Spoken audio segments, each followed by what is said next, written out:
بچپن میں بچے موٹاپے کا شکار ہو جاتے ہیں، اس کی کیا وجہ ہے؟ میرے محترم بھائیوں، بچوں کو کوئی بھی تکلیف ہو، سب سے پہلے ماں باپ کے وضو اور غسل کے پانی سے ان کو غسل دو۔ پیارے پیغمبر جناب محمد صلی اللہ علیہ وآلہ وسلم نے فرمایا، میری امت کی کثرت اموات نظر بد کی وجہ سے ہے۔ نظر ہٹے کٹھے اونٹ کو ہنڈیا پہ پکنے پہ مجبور کر دیتی ہے اور انسان کو قبر تک لے جاتی ہے۔ میرے محترم بھائیوں، الحمدللہ ثم الحمدللہ، اس ماں باپ کے وضو اور غسل کے پانی سے ہم نے ایسے لوگوں کو، ایسے بچوں کو ٹھیک ہوتے دیکھا جس کے بارے میں ڈاکٹر کہتے تھے۔ ایک مثال آپ کو بتاتا ہوں، میرے پاس سیالکوٹ سے ایک بچے کو لایا گیا، 3 سال کا وہ 3.5 سال کا وہ بچہ تھا۔ ڈاکٹروں نے کہا کہ اس کے برین میں کینسر ہے اور اس کی انہوں نے جاتے ہی آنکھ نکال دی اور 1.5 مہینے کے بعد انہوں نے کہا کہ اس کی دوسری آنکھ بھی نکالنی پڑے گی، نہیں تو بچے کی ڈیتھ ہو جائے گی۔ اس کی ماں نے کہا نہیں، مجھے نہیں نکلوانی۔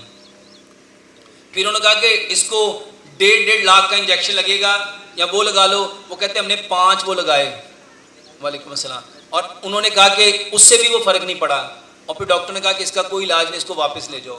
اللہ کی قسم کھا کے کہتا ہوں، 41 دن اس بہن نے ماں باپ کے وضو اور غسل کے پانی سے اس کو غسل دیا۔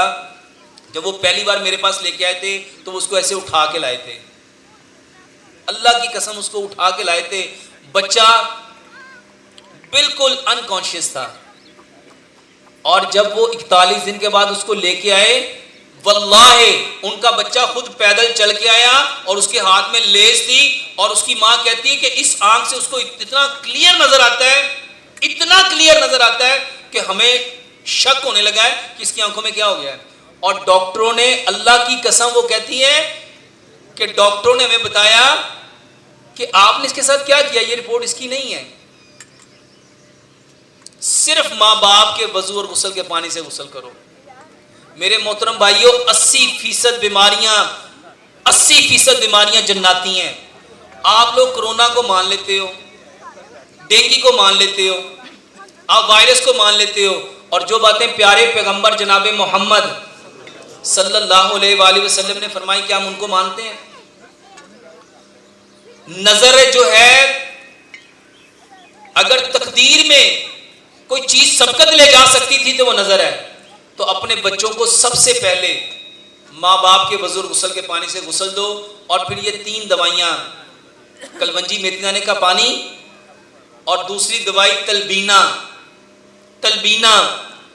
کیا ہے؟ حضرت عائشہ صدیقہ رضی اللہ تعالیٰ عنہ فرماتی ہیں، ہمارے ہاں جب کوئی بیمار ہوتا تھا تلبینہ چولہوں پہ چڑھ جاتا تھا، اور اس وقت تک تلبینہ اس کو کھلایا جاتا تھا جب تک یا تو وہ صحت مند ہو جاتا تھا یا وہ اللہ سے ملاقات کر لیتا تھا۔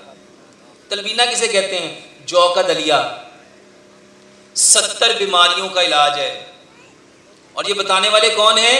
پیارے پیغمبر جناب محمد صلی اللہ علیہ وسلم۔ تو تلبینہ بنا کے اس کو تھوڑا سا صبح، تھوڑا سا دوپہر، تھوڑا سا شام کھلاؤ۔